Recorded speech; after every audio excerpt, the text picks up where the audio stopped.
You will hear a male student talking to a union representative about placing an advertisement to sell a laptop. First, you have some time to look at questions 1 to 5.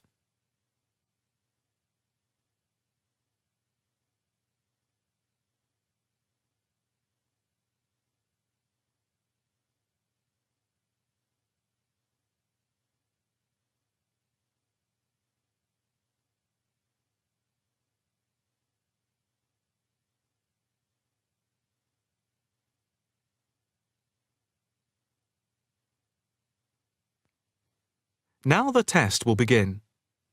You should answer the questions as you listen, because you will not hear the recording a second time. Listen carefully and answer questions 1 to 5. Hi, I'm Debbie. How can I help? Hi, my name's David. I'm just looking to place an advertisement on the main union notice board to sell a laptop and a few accessories if that's possible. Sure, that's not a problem. I take it you are a member of the Students' Union? Yes, I am. Right then. I'll just get a form up. And as there is no one around and it looks as if it's going to be quiet for a while, I'll just type the details straight into the computer for you. Thanks very much. No problem. Shall we just title it Laptop for Sale? Yeah, okay. Can you describe it generally? Well, it's in very good condition. In fact, it's hardly been used. Why are you selling it, if I may ask? Well, I've got another one which is much lighter, and I don't really need two. I see. What weight is the one you're selling? It's 3.5 kilograms. That is heavy these days. Can you give more details about the one you want to sell? Right. Well, it's an Allegro, and it's got all the latest programs. Okay. What about the memory? The memory is only 0.5 gigabytes. And what about the screen size and the other features? Oh, well, the screen is, well, let's see, it's 37.5 centimetres with a standard size keyboard and a touchpad. But I've got a cordless mouse that I can put in with it if necessary. Well, some people don't like using a touchpad. What about ports or holes for attaching things to the laptop? It's got 2 ports. More modern laptops have more than 2 ports for all the extra attachments. They do. Let's see, what else is important? The battery lasts for 2.5 hours, which is okay, but not enough for long train journeys. But one thing is that it's not wireless. Right, okay, not wireless. Before you hear the rest of the conversation, you have some time to look at questions 6 to 10.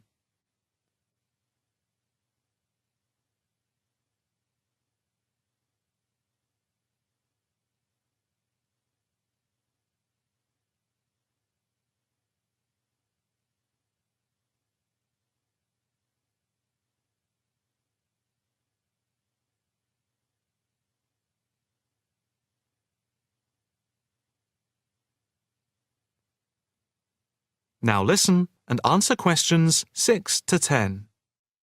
Anything else I can put on the advertisement? There's a webcam built at the top of the screen, and I can throw in a printer, a scanner, and headphones, which I got with it in a special deal. It also comes with its own case for carrying it around. Actually, the case is quite smart. I'm hoping these things will help it sell. They should do. Right, I think I've got all that. How much do you want for it? That I'm not sure about. It's worth about £900 to £1,000 new. Yeah, but you won't get that much if it's used, and even if it's in good condition. What about £500? I doubt if you'd get as much as that. More like £200 or £300. If you look at the notice board, there is one on there which is comparable to yours, and it's not more than about £250, I think. As little as that? I'm afraid so. Shall we say £300? OK, put that. Can I take some contact details for the advert? The name's David Bristow. Bristow.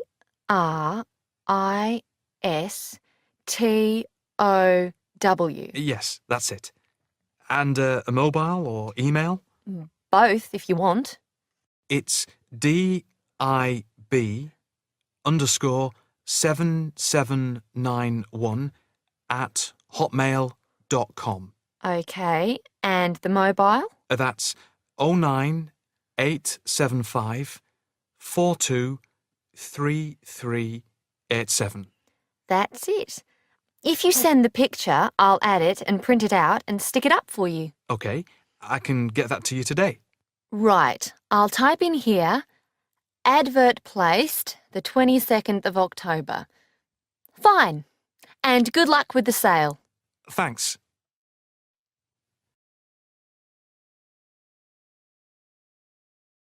That is the end of part 1. You now have half a minute to check your answers.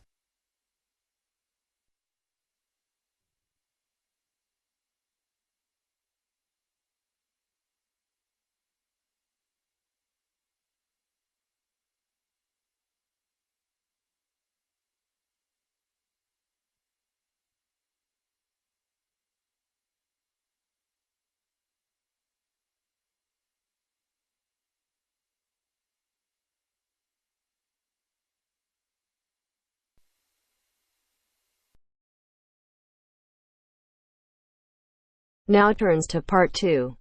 Part 2. You will hear a conversation between a student and an accommodation officer. First, look at questions 11 to 14.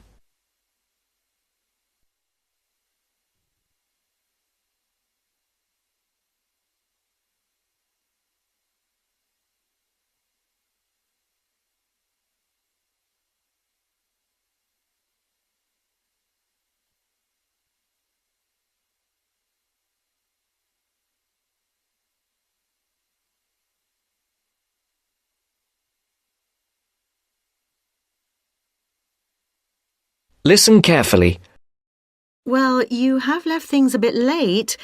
Have you tried looking for somewhere in Newbridge? Newbridge? No, I haven't. I've never heard of Newbridge. Well, let me show you. I've got a map here. Here's where everything is. You come into Newbridge over the bridge, and the main road in front of you is, surprisingly enough, the High Street. This is one of the main streets. And branching off to the left, you can see there, is West Street. That is another busy part of town. I see. Now, as I was saying, here is the High Street, and here is West Street going left. Now, if you go along West Street, the first place you come to on your right is the supermarket. It's not a very big one, but it's got most things you're likely to need. Next to it, there's the Old Town Hall. I say the Old Town Hall because it is about 100 years old, but it will soon make way for a car park, I'm afraid. I suppose the car is king. Now, opposite the supermarket is the railway station. You can get very frequent buses and trains from here into the university. And next to that is the sports centre. It's a brand new one and was built on the site of some tennis courts. So that's progress. It's got everything the keen sportsman like yourself might require. Now, that's the centre of town, and I want to point out to you the buildings opposite the supermarket, but on the other side of London Road. There are two buildings there. The one further away from the High Street is called the Heights, and the one nearer the High Street is called the Towers. What are they? They are where you could find a flat. One of them, the Heights, has a number of flats for rent at the moment. Oh, good. Look at questions 15 to 20.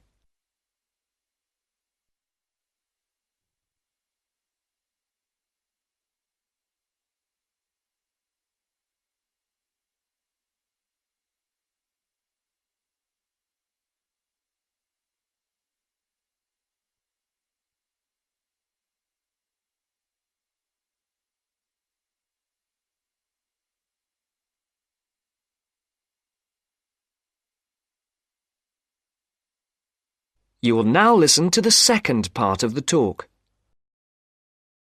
Now, the first one is flat 4. That's a nice flat with a balcony, and you need to apply to the Newbridge Accommodation Agency to ask about that one. You'll find their number in the phone book. Number 6 is another nice one which has been empty for a while, and you can ring the owner directly, I think. Yes, I've got her number written here. There it is. Right, thank you. Good. Now, number 8 is a re-advertisement. What do you mean? Well, it did have a tenant, but now it is for rent again, so I'd like to ask about that one. Leave it with me and I'll look into it for you. Then we can talk about it when I've got more information. Okay. Are there others in this block? Yes, there's number 10. Now, this one's a bit strange. It's advertised with an agency as well as privately in the local paper. Normally, if it's advertised through an agency, you shouldn't really go behind the agency and go directly to the owner.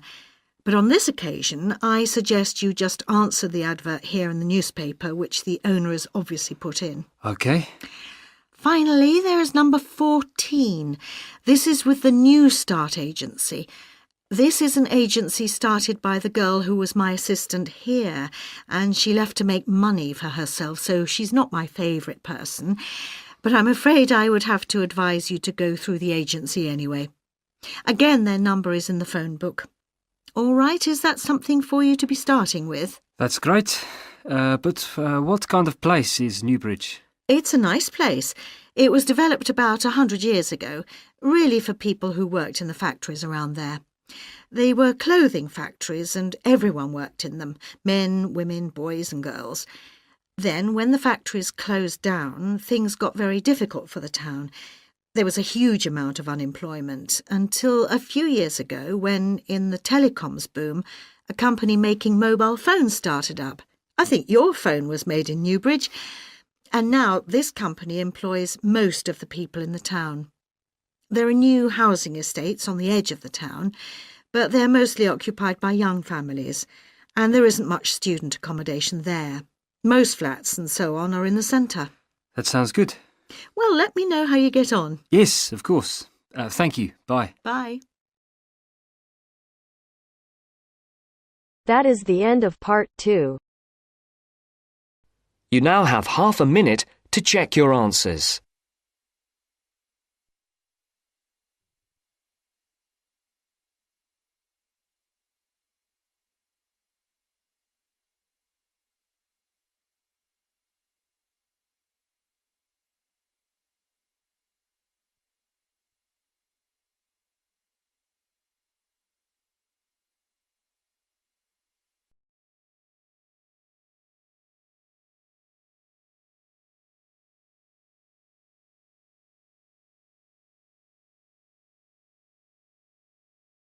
Now turns to part 3.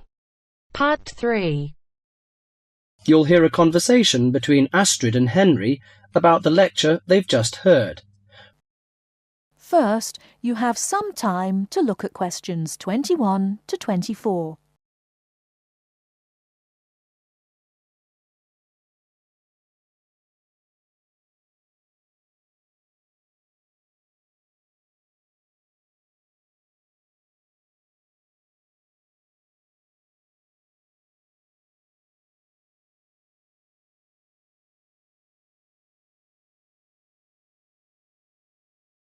Now, listen carefully and answer questions 21 to 24. Henry, don't you think Dr. Adams' lecture was really very good? He could talk about the telephone directory and make it interesting. All his lectures are like that, Astrid. He's just one of those people. I wish we had him as our tutor.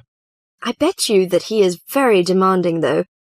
Boris is in his tutorial group and agrees that he is brilliant, but he puts them under a lot of pressure. But don't you think that's good? Perhaps. Anyway, he's interesting and rather funny. Did you take lots of notes in the lecture? Yes, actually I did. In fact, several pages. I didn't think I had taken so many. I was that busy listening to what was being said that I didn't take many notes. Can I photocopy yours? I don't think that's such a good idea.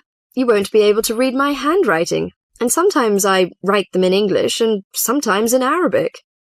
Oh, let's have a look. Wow, your notes are so neat. There's not much in Arabic.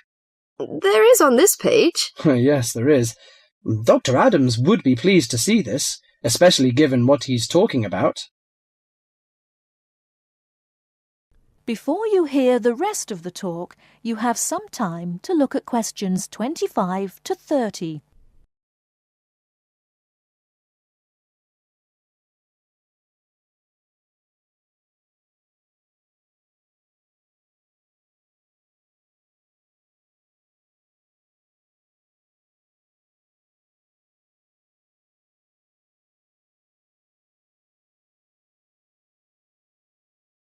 Now listen and answer questions 25 to 30.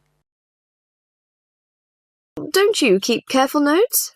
Sometimes. It depends on the lecture. I don't think I'll forget Adams's lecture today, but some of the details will fade.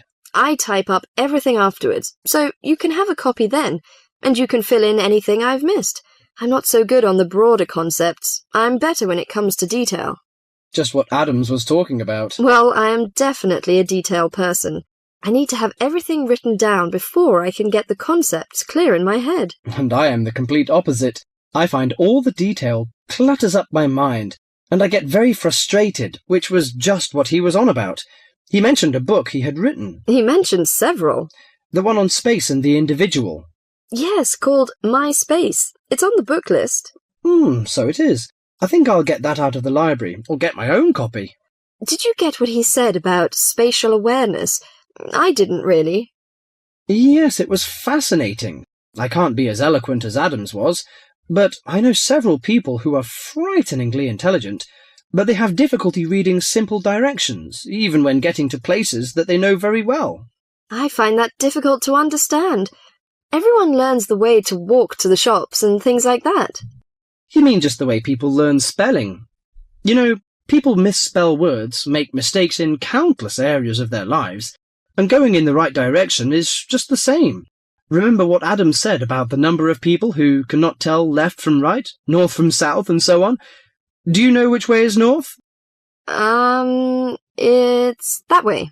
You see, I couldn't have told you that. Really? I haven't a clue which way is which. That's why I'm always getting lost when I go out on my bike. And put me in a completely new place and I am totally lost. What about maps? Oh, I'm hopeless at reading them. But then you're brilliant at writing essays and getting all the ideas down in the right order, and I don't know where to start. Again, just what Adams was talking about. What we need to do is combine our skills. You teach me to cope with detail, and I'll teach you how to string concepts together. Okay, we can do that. That is the end of part 3. You now have half a minute to check your answers.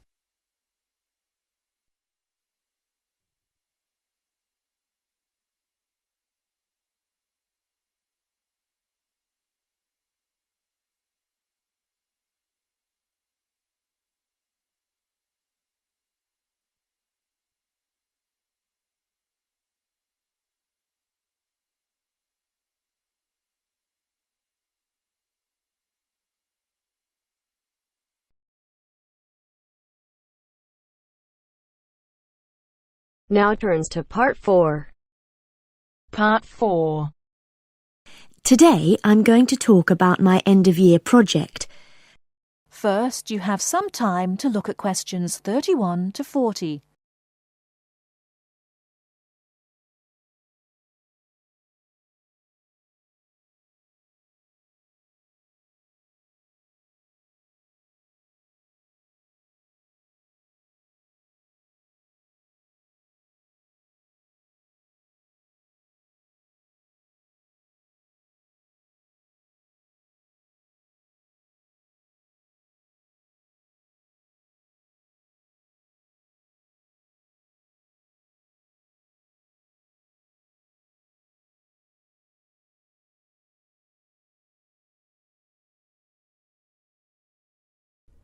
Now listen carefully and answer questions 31 to 40.